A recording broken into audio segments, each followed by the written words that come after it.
ایک بلی تھی جس کو چوری کرنے میں بہت مزہ آتا تھا۔ وہ جب چاہتی کسی کا بھی کھانا چرا لیا کرتی تھی۔ ایک دن بلی درخت کے پیچھے سے مرغی کو دیکھ رہی تھی۔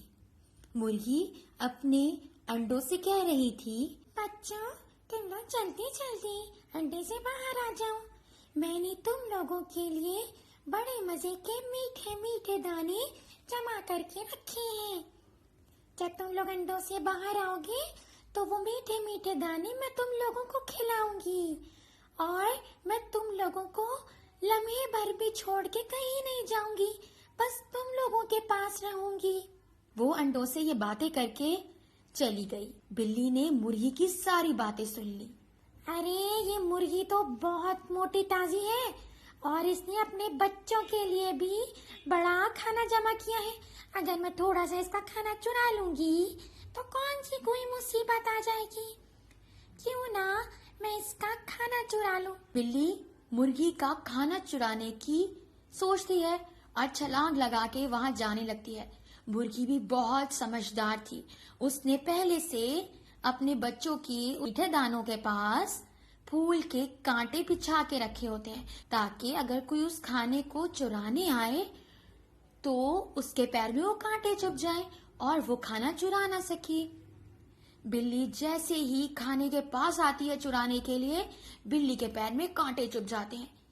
ارے بچاؤ بچاؤ، کوئی ہے، میرا پیر زخمی ہو گیا، ہائے کوئی تو بچاؤ، مجھے بچاؤ، بچاؤ بچاؤ، مجھے بچاؤ، میرے بہت درد ہو رہا ہے۔ اتنی ہی دیر میں وہاں مرغی آ جاتی ہے۔ جب وہ بلی کو اس طرح روتے ہوئے دیکھتی ہے تو خوب ہنستی ہے۔ اوہو بلی، تم میرے بچوں کا کھانا چرانے آئی تھی اور دیکھو تم پھنس گئی۔ تم نے ہمت بھی کیسے کی میرے بچوں کا کھانا چرانے کی؟ اور کرو چوری، تمہیں چوری کی سزا ملی ہے۔ ارے مجھے نکالو، ارے ارے ارے میں معافی مانگتی ہوں، مجھے معاف کر دو، میں آئندہ کبھی چوری نہیں کروں گی۔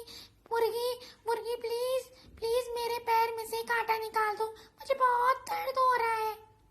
مرغی بلی کے پیر میں سے کانٹا نکال دیتی ہے اور پھر بلی اس سے معافی مانگتی ہے کہ وہ آئندہ کبھی چوری نہیں کرے گی۔ دیکھو بلی، تم ہمیشہ محنت کر کے کھانا کھایا کرو، تم خود ڈھونڈو، محنت کرو اور پھر کھانا کھاؤ، تمہیں کبھی شرمندگی کا سامنا نہیں کرنا پڑے گا اور نہ ہی تمہیں کبھی سزا ملے گی۔ ہاں تم صحیح کہہ رہی ہو، میں وعدہ کرتی ہوں میں آئندہ کبھی چوری نہیں کروں گی۔ آج مجھے سبق مل گیا کہ چوری کی سزا بہت بری ہوتی ہے، چوری نہیں کرنی چاہیے۔ اور پھر بلی نے کبھی چوری نہیں کی۔